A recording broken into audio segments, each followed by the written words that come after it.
with where we left off in the chapter The White Rider.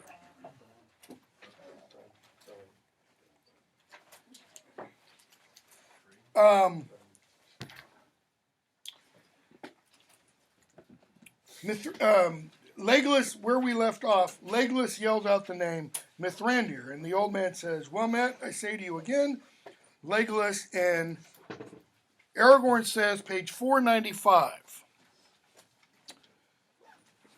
"Beyond all hope, you return to us in our need. What veil was over my sight, Gandalf?" What veil was over my sight? Aragorn's saying, why didn't I recognize you? I mean, does his face look different? Did he go away an 80-year-old man and come back a 20-year-old facelifting? No. His face looks the same. It's just, for some reason, they didn't recognize him. Okay? And Gandalf says, "Gandalf. Yeah, that was the name I used to use, wasn't it? I was Gandalf." Notice, was. Past tense. Now, the implication is, I'm a little bit different than that. Okay? And Gimli says, "But you're all in white now." Gandalf, "Yes, I am." Notice, keep in mind, Tolkien took 17 years to write and revise this. So he's really particular. In fact, I was just reading a letter of his last night in relation to something somebody posted me on Facebook. And he mentions there are 600,000 words in the entire novel.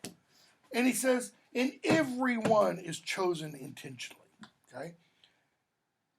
Gimli, you are all in white now.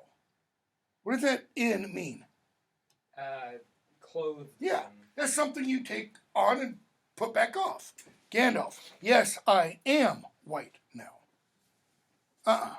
It's not something I put on and take off. Okay? Now I am white. He says, indeed, I am Saruman. One might almost say, Saruman as he should have been. Tell me what's been going on with you guys. I have passed through fire and deep water since we parted. I have forgotten much that I thought I knew, learned again much that I had forgotten. So Aragorn says, well, what do you want to know? Okay. So they talked for a long time, and Aragorn says, you're still talking in riddles, bottom of 496. And Gandalf refers to Aragorn as being young. And Aragorn says, I'm not young even in the reckoning of men of the ancient houses. I think I've alluded to before in here. Aragorn's 87 years old. Okay? But he looks more like he's 37 or 47. Why? Because he's direct descendant of the House of Numenor, etc., etc. Whereas a normal 47 or 37, 87-year-old in Middle-earth would be walking around with a cane, putting his teeth in his mouth, all that kind of stuff. We're going to meet other people who aren't as old as Aragorn, and they act and behave much older. In fact, we're going to meet one fairly soon, Theoden. So, they keep talking, and page 499, Gandalf mentions where Merry and Pippin are. Okay? Legolas says, the hobbits, where are they? What happened to them? With the Treebeard and the Ents. Aragorn, the Ents? Notice, exclamation. Then there is truth in the old legends. Well, what were Aragorn and Eomer and Eothane just talking about, in terms of our, perception, a few minutes ago? It was actually a couple days ago. That Aragorn himself is an old legend? Eothane asks, do we live in legends or do we walk in the green grass under the sun? And Aragorn says, you can do both. Okay? So, Aragorn is now reminded that there are, or now reminds the others, there are legends of the trees. So there is truth in the old legends. Are there still Ents in the worlds? I thought they were only a memory of ancient days. If indeed they were ever more than a legend of Rohan. And Legolas is like, legend? All you need to do is talk to me. Every elf, he says, in Wilderland has sung songs of the old Onodrim. He says, man, if I were to meet a living, breathing, walking, talking Ent, then I would feel young again. How old is Legolas? As an elf. older than anybody here. Except Gandalf. Okay? He's probably several hundred years old. I don't remember. You'd have to go back and look in the appendices. Tolkien tells us the ages of pretty much everybody and everything in the appendix. Okay? So, he then says, but who's Treebeard? That is, Legolas is saying, I don't recognize that name. Gandalf, Treebeard is Fangorn, the guardian of the forest. He is the oldest of the Ents, the oldest living thing that still walks beneath the sun upon this Middle Earth. Treebeard, notice what he's just said, is the oldest living thing in Middle Earth. Who else does that include? Galadriel, Elrond. Elrond's about at least 3,000 years old. Galadriel's older than Elrond, by the way. Lot older. She is, I can't remember. She's either Elrond's mother-in-law or grandmother-in-law. Something like that. She's the ancestor of Elrond's wife. Okay? But who else does it include? Tom Bombadil. Because Frodo asked Tom Bombadil, who are you, master? What did he say? Does it include Tom Bombadil? Because Tom Bombadil says, eldest, that's what I am. I was here before the dark came from the outside. He was there before the very first acorn. Now, he's not being genus specific and saying, I remember when the very first oak tree, because acorns come from oak trees, not maple trees and such. That means if we take Tom Bombadil into the picture, he's older than Treebeard. So what's the problem? Bombadil isn't living in the strictest sense. He eats, he drinks, he walks, he talks. I mean, I kind of get what you mean. Or maybe Tom Bombadil doesn't only live and walk here under the sun. Maybe there's more to him that Tolkien just doesn't say. And Tolkien never does say. I mean, he never fully, intentionally explains everything about Tom Bombadil. One thing he does say is Tom Bombadil really doesn't belong in Middle-earth. He just kind of dropped him in, okay? So they keep talking. And they want to know. Legolas asks, bottom of the next page. So are we going to see them again? Merry Pippin. All right. Or we're not going to see them again? Gandalf says, I didn't say that. You should just hold your horses. Okay.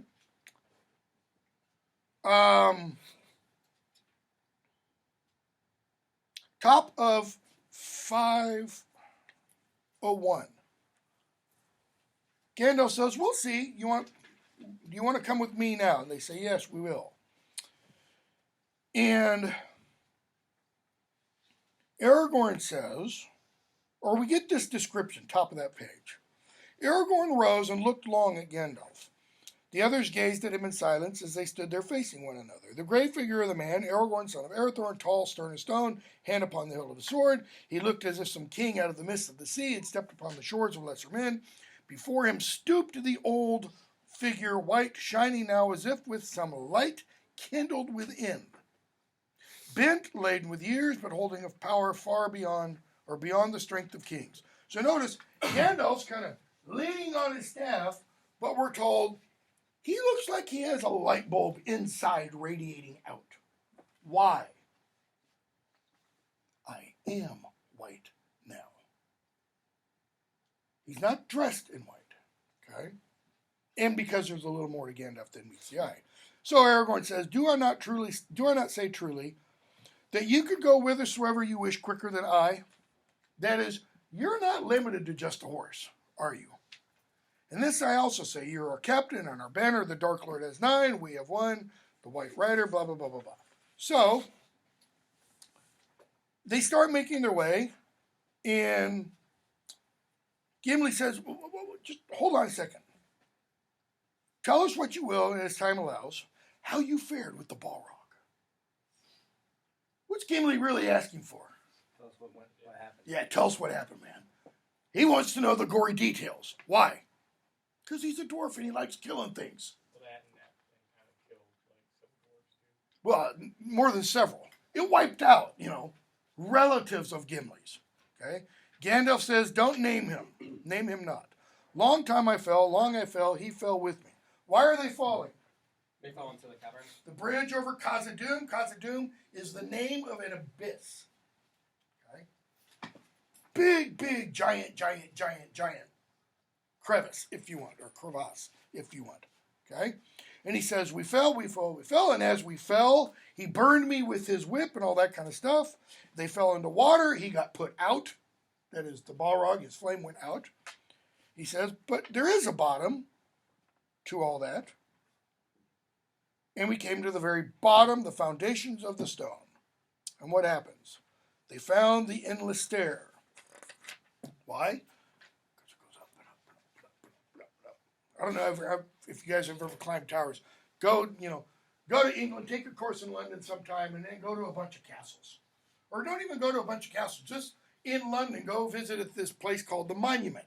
And it's a monument to the Great Fire of London in 1666. And it's, I can never remember, 266 steps, 304 feet, something like that. And the steps at the bottom of it, because it's circular, the steps at the bottom of it are about this wide. But by the time you get to the very top of the monument, the steps are like this wide. So when you get to the top, you're going like this, and you better be praying that there's not some fat SOB coming down.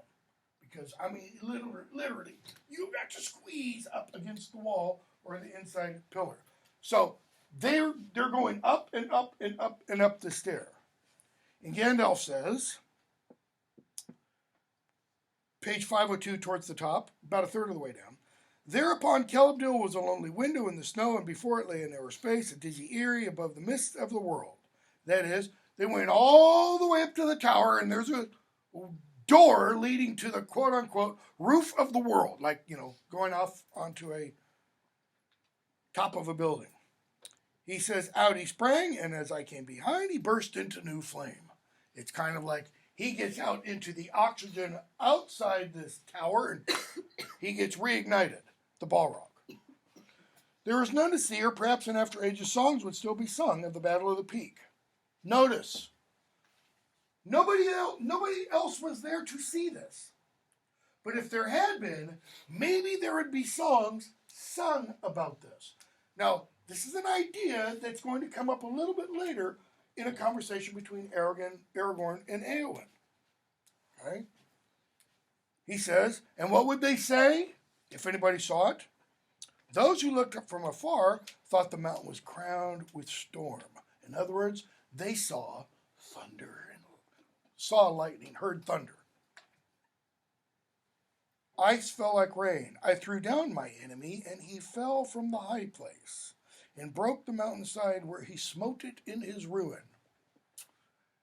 I never check. I never check. That is a paraphrase. It's really close. It's almost literal to a passage in, it's either Ezekiel or Daniel, talking about Satan being thrown out of heaven.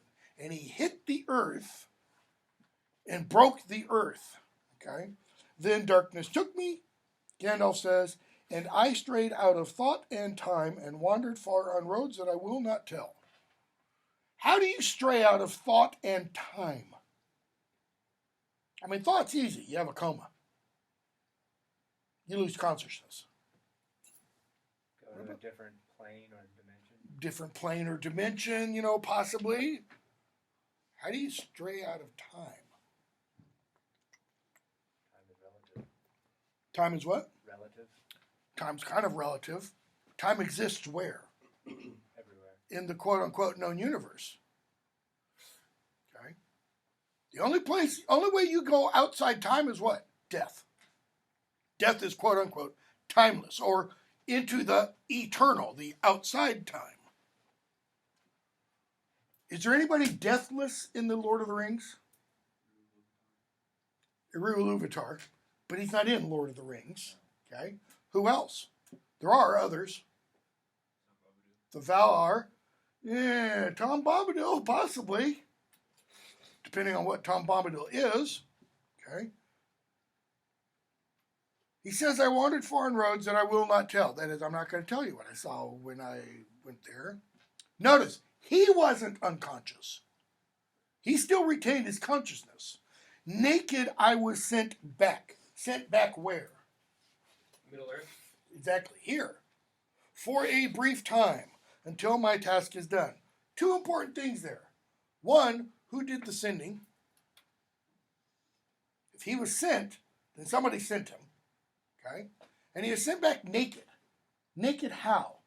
Does he mean literally naked, without any clothes, top of the mountain, freezing cold? Or does he mean without a body? He was like a disembodied spirit. And naked I lay upon the mountaintop. The tower behind was crumbled into dust, the window gone, the ruined stair was choked to burn. In other words, I couldn't go back the way I came. I lay there, forgotten, without escape. I lay there staring upward. The stars wheeled over. Each day was as long as the life age of the earth. Faint to my ears came the gathered rumor of all lands, the springing, the dying, the song and the weeping, and the slow everlasting groan. In other words, and while I lay there on this roof of the world, it's kind of like Gandalf hears everything.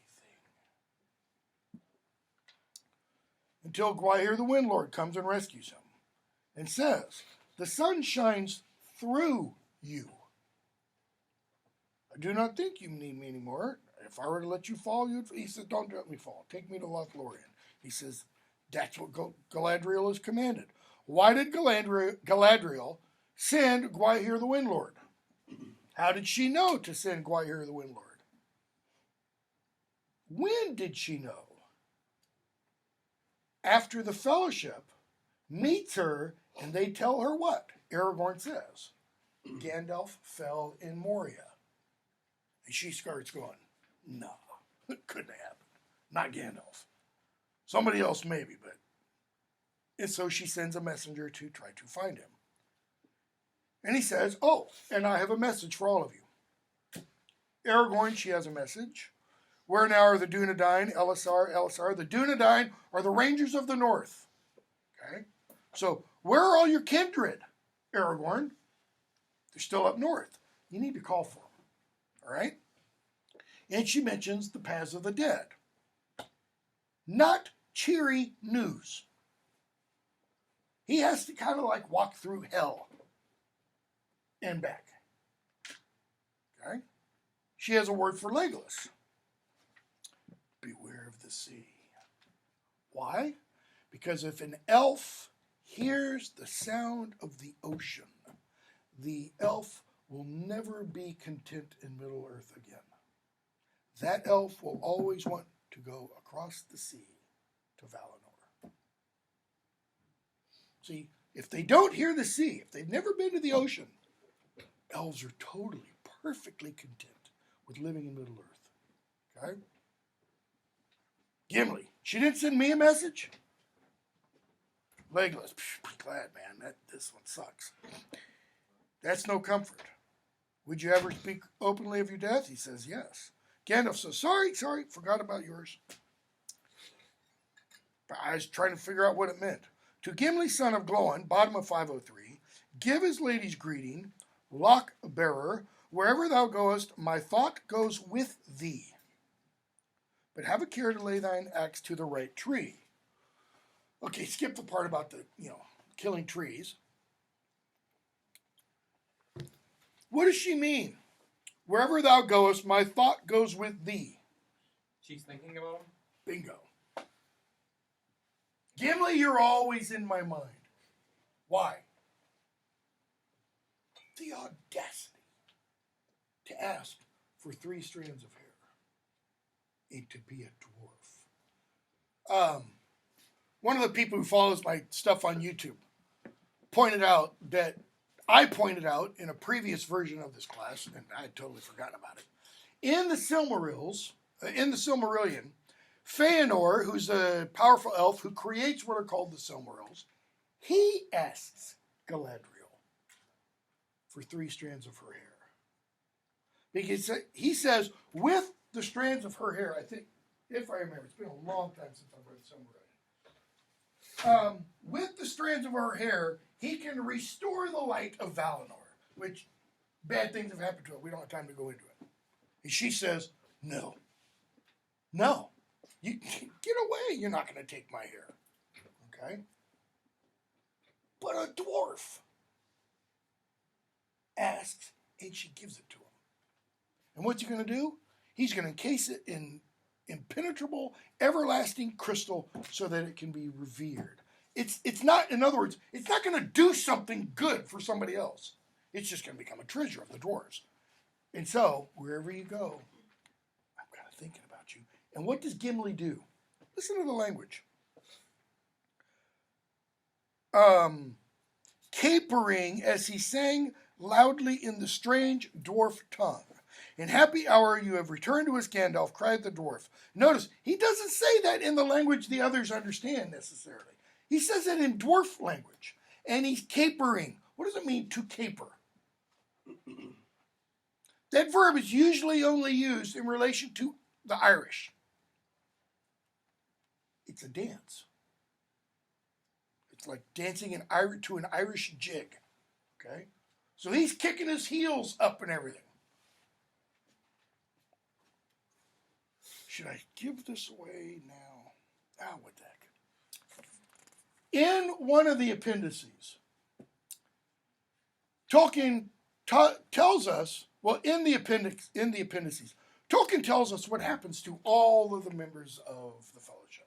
Ultimately, what happens to them, okay? And we're told that at some point in the distant future, Galadriel comes for Gimli and takes him to Valinor. The only one of the race of dwarves, I think, to ever be given that gift. Why? Because of this bond, this relationship that they've somehow struck up. Okay? Which is Tolkien kind of saying, you know, even the greatest of enemies can become the closest of friends. So, they go on. They see the Gap of Rohan. They go to the King of the Golden Hall, chapter 6. And we see this passage, page 508, where they go by these burial mounds. Okay? And Aragorn chants this song. And Legolas says that must be the language of the Rohirrim. He said, but I don't know what it means. And Aragorn says, well, here, let me tell you what it is in common speech. That is the language everybody else is speaking. And I always forget to do this. And he chants this. Wake up.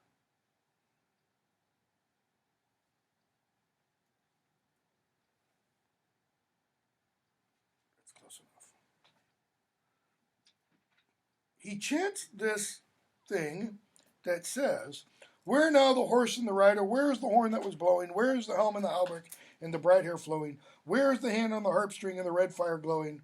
Where is the spring and the harvest and the tall corn growing? That is all very, very similar to this passage in an Old English poem called The Wanderer.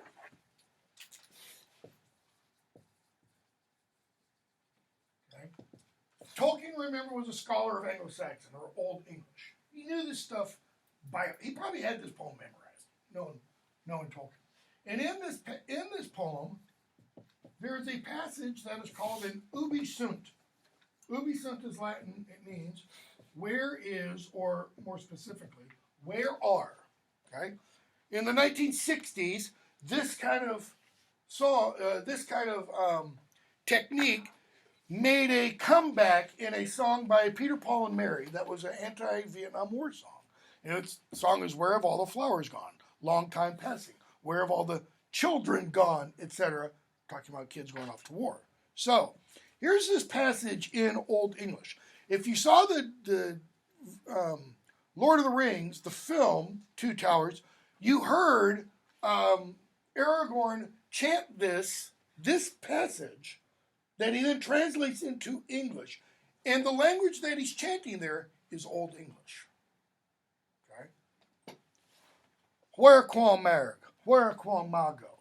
Where is the horse? Where is the soldier? Where quam madum yifa? Where is the treasure giver? Where cum simbla yisetu? Where are the seats of the halls? Where sindensela dremas? Where are the dreams or joys of the hall? Eala berchtbuna, eala bernwiga, eala theodistrim, eala blah blah blah blah blah. Okay? Why is this important? Because Aragorn is telling us something through this song. This spot that they're going by, this is where the heroic warrior ethos, or what the warrior heroic ethos gets you. A plot of ground. You die. And for what? Okay? So they go on to the Golden Hall. They're made to stop. They're made to disarm. Why? That's good Anglo-Saxon fashion. You don't want a bunch of armed warriors coming into a hall, eating, drinking a lot, and then getting into a bar brawl. Okay? It happens in Germanic literature. So they're told, you got to leave your weapons here. Okay, so what kind of weapons do they have? What does Gimli carry? An axe. Is it named? Is it important? Is it a family heirloom? If it is, we don't know that. It's not named. What about Gandalf? Staff. Oh, yeah, He's got his staff and he has Glamdring. Okay? Faux hammer, I think it is. It's either faux hammer or goblin biter. An ancient sword created to fight against the Witch King of Angmar. Okay? What does Aragorn have?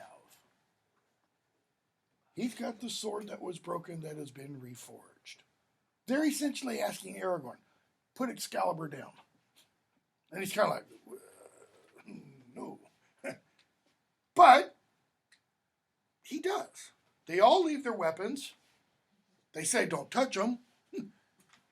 And Gandalf is told to leave his staff. He's like, that's impertinent, young man. I'm an old man. I need my stick. Tell Theoden to get his ass out. So he's allowed to take his staff in.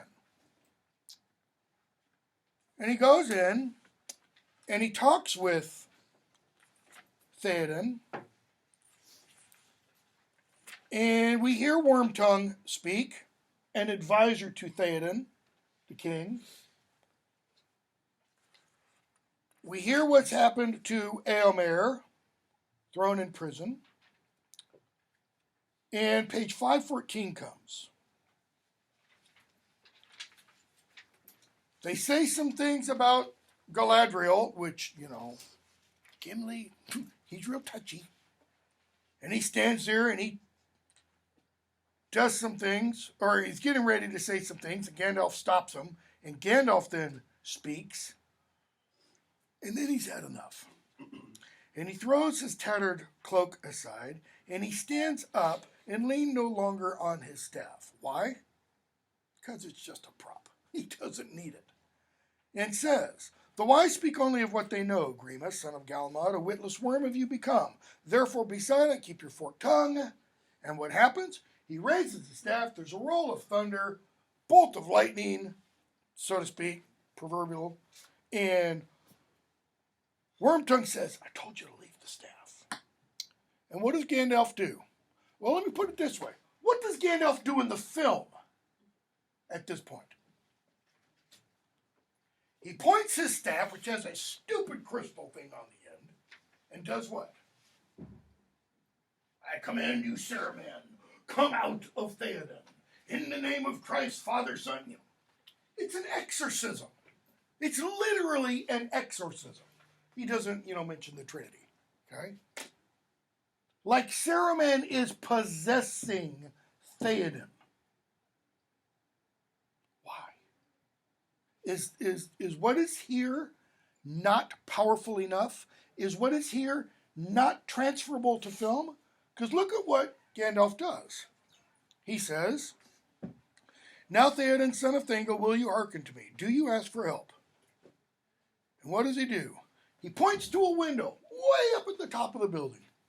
little bit of light coming in. The rest of the room, dark. He says, all is not dark. Take courage. All is not dark means what?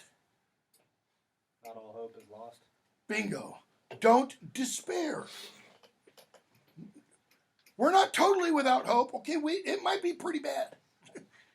The odds might be 99 to 1 that we're going to lose. But there's that 1%.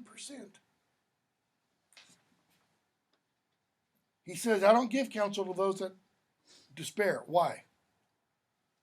If they're despair, they are totally without hope. Counsel's not going to do them any good. Advice, words, And Theoden does what? He gets up out of his chair. And Gandalf says, open the door. Where has Theoden been staying? Apparently for years in this hall. He has not been outside. So Gandalf says, open the door, and he and Theoden walk out. Gandalf striding mightily, and Theoden, like a crippled old man. Gandalf tells Theoden, send your guards away. Just you and me out here. Okay? And so Gandalf then tells him, page 515, look out on your land. Breathe the free air again. And we get this beautiful, beautiful image. From the porch upon the top of the high terrace, they could see beyond the stream the green fields of Rowan fading into distant gray. Curtains of wind-blown rain were slanting down. That is, it's pouring. Cats and dogs. The sky above and to the west was still dark with thunder, and lightning far away flickered among the tops of hidden hills. But the wind had shifted to the north. And already the storm that had come out of the east, why? Ultimately, Mordor, had done what? The storm that had come out of the east was receding. That is, it's pulling back into, it had started coming out, and it's almost like it's being pushed back. I don't think the receding means it's blown over and it keeps on going. I could be wrong, but suddenly through a rent in the clouds, notice behind them, a shaft of sun stabbed down. So they're looking this direction. The sun's behind them. And you've all seen this. Happens every now and then in Murfreesboro. There gets to be a little hole in the clouds, and what do you see? You see that ray of light shines down. The falling showers, because the beam is now going through underneath other clouds where rain is falling. And what happens? They gleam like silver, like broken pieces of glass with light shining on them. And far away, the river glittered like a shimmering glass. It is not so dark here. Why? Where was it so dark? In the hall. What governed the hall? Wormtongue's interpretation of everything. Wormtongue said, my lord, it's really bad outside. You don't want to go out there. And yet, what do we see? Theoden goes out and he experiences a mini eucatastrophe. A sudden, Tolkien calls in that fairy story essay, a sudden joy that can never be counted on to recur. A miracle, a grace. Why? What does this little mini eucatastrophe show? All is not dark. There is still hope. Because if there's not hope, would they see a shaft of sunlight? No, they wouldn't. Why? Because Sauron would cover the air in darkness. Gandalf, no, you're right, it's not. Guess what? Nor does age lie so heavily on your shoulders as some would have you think. Come on, Theoden, suck it up. Stand up. You're not that tired. You're not that old. I'm probably older than Theoden was at this point. He's not that old. And yet he's got, 500 pounds on his back. He drops the staff. He draws himself up. As a man that is stiff from long bending over some dull toil, now tall and straight he looked, and his eyes were blue. And he says, dark have been my dreams of late, but I feel as one new awakened. Now, Tolkien says he cordially disliked allegory. In other words, he hated allegory. Okay? What's allegory? When you do a kind of a one-to-one correspondence, where this always equals across, kind of a thing. This isn't allegorical, it's symbolic. What's it mean, newly awakened? He's not talking about just waking up. Newborn, reborn. This is like transformed, converted, so to speak. I would now. Would there means I desired or I wished. The real meaning of the verb to will means to desire, to want, to wish. I will go to the store tomorrow means I desire, I wish to go to the store tomorrow. It doesn't mean it's actually going to happen, right? Because what can happen between now and tomorrow? I can get killed. Okay? It means I'm planning on it, kind of a thing. I wish now that you had come before. Well, guess what? Gandalf had been there before. Okay? The beginning of the novel. Gandalf tells us about, or not the beginning of the novel, Council of Elrond. Gandalf tells us about when he got the horse Shadowfax. He got it from Theoden. Theoden said, just take whatever horse you want, just leave. Why? You always bring bad news. No, he doesn't.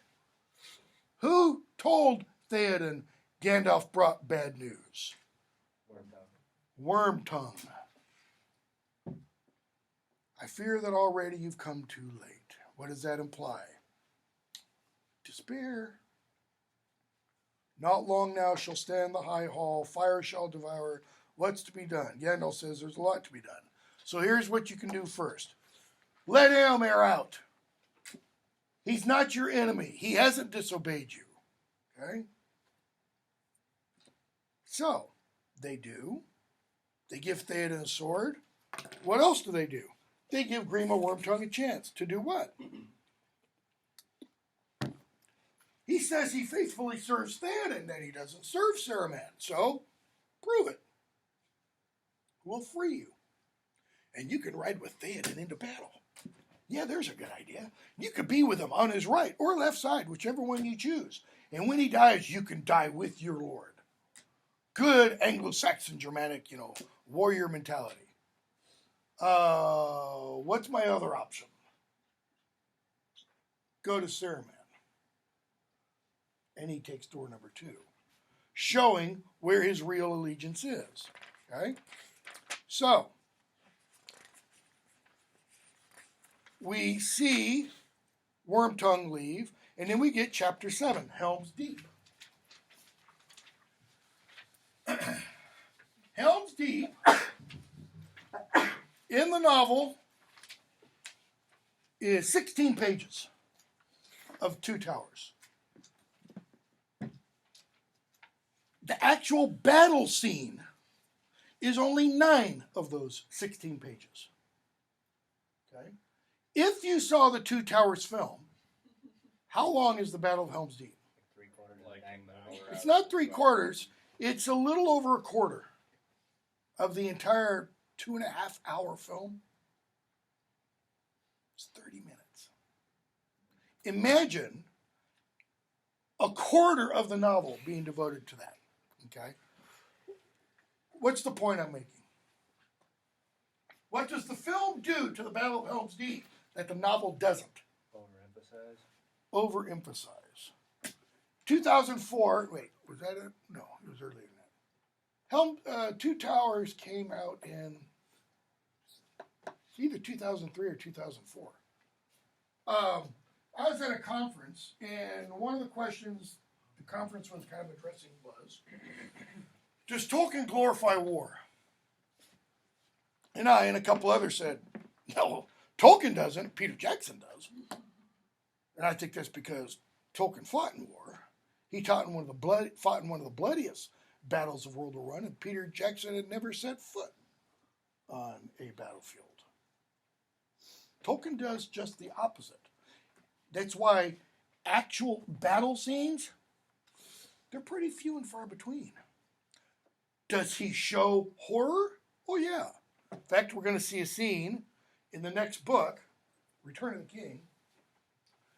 We're going to see a scene where there's a battle going on outside Minas Tirith, and soldiers of Minas Tirith who have been killed get their heads cut off, put on catapults, and thrown over the walls into Minas Tirith. We're going to see a scene where Frodo and Sam are making their way through these marshes. And in the marshes, there are pools of water, and they will see disembodied heads in the water. We have multiple accounts of that exact thing happening by British, French, and American troops in World War I, going across from one trench to gain land to get to another trench. Between this trench and this trench, they're scrambling on hands and knees, and they come across, mud hole, and in that mud hole is a head staring at them. Why does Tolkien do that? Because it's real. Because it's real. He doesn't want anyone to think, oh, there's great glory to be had in war. For Tolkien, war is horrible. He's not saying one should never fight. He's just saying, it's horrible. If you can not fight, that would be a good thing. Okay? But we get the Battle of Helm's Deep. Now, there's an important part. Let's see here. Actually, we're going to skip we're going to skip all that battle. Go on to the road to Isengard. And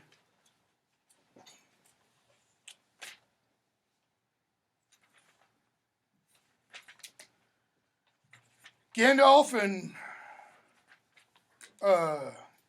arrives just in the nick of time so that they're saved at the Battle of Helm's Deep. And the orcs are all destroyed. And bottom of 549, they're moving from Helm's Deep to Isengard. That is, all the orcs that fought at Helm's Deep were sent by Saruman. So now they got to go and take care of Saruman himself.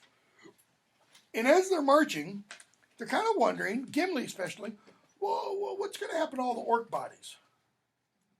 I mean, what did Eomer and his men do with the Uruk-hai that they caught? They burned them after they slaughtered them. Okay? And so these trees are with them, bottom of 549. And Gandalf is talking with Theoden, and he tells Theoden that the trees that are walking and that come out and talk to Gandalf, they're herdsmen. They're Ents. Okay? Gandalf says they're the shepherds of the trees. Is it so long, bottom of 549, is it so long since you listened to tales by the fireside? There are children in your land who, out of the twisted threads of story, could pick the answer to your question. You have seen Ents, O king, Ents out of Fangorn Forest. And he's like, come on. Out of the shadows of legend, I begin a little to understand the marvel of the trees. Okay? And then Theoden says, top of 550, long we have tended our beasts in our fields, built our houses, wrought our tools, or ridden away to help in the wars of Minas Tirith.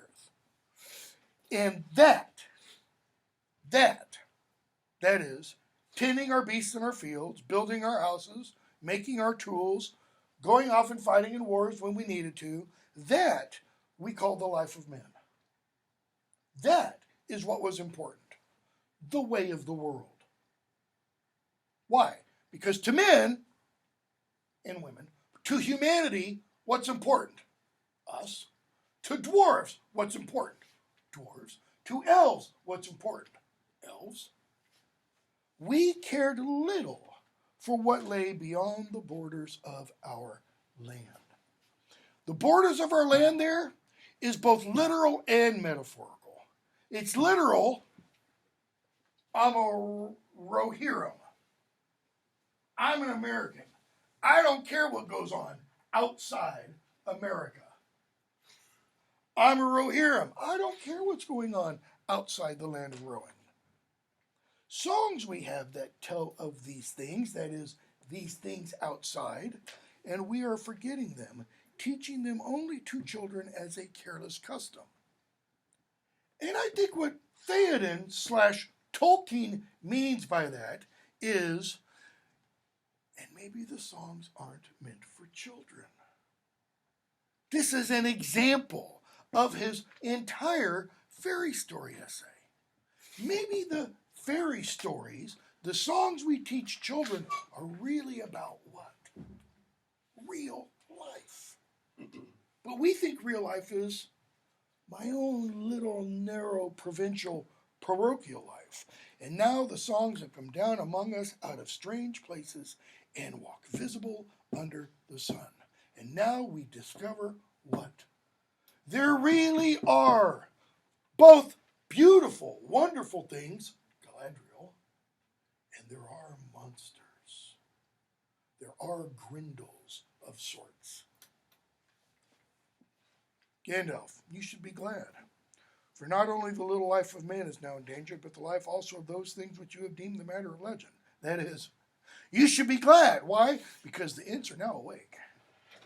And without them, we'd be hard-pressed. Okay? So they keep going. They make their way. We see other trees that Gandalf warns them about. Page 558. Actually, bottom of 556. They get to Isengard. Okay? Isengard is in a valley, and around Isengard is a stone wall. Big stone wall. And in the center of Isengard is a stone tower, okay, called Orthanc. Okay? But when they get there, there's gates here, okay, and the gates are destroyed. It's like, seeing a populous city after a major earthquake. Yeah, I'm from California. I wasn't there at the time, but, the images of the Loma Prieta earthquake in 1989, when Interstate 280 collapsed. So you have these big, massive, pieces of concrete just lying kind of odd. Well, that's what they see. These big, giant stones laying flat.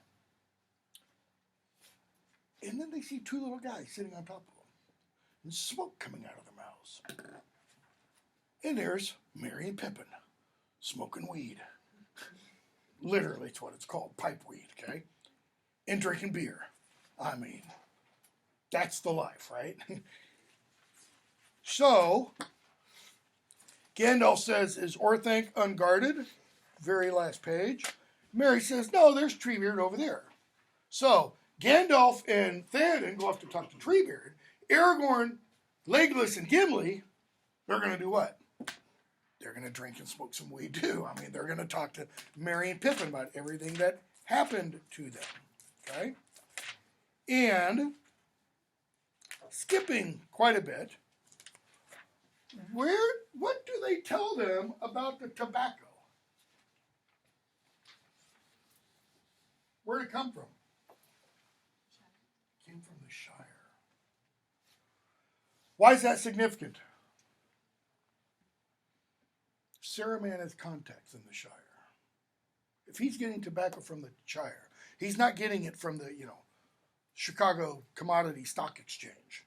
He's got connections, which means not good. Okay? Now, how long has it been since Sam and Frodo looked in the mirror of Galadriel? We're not quite exactly sure. Why? Because how much time Aragorn, Legolas, Gimli, Merry, Pippin, Boromir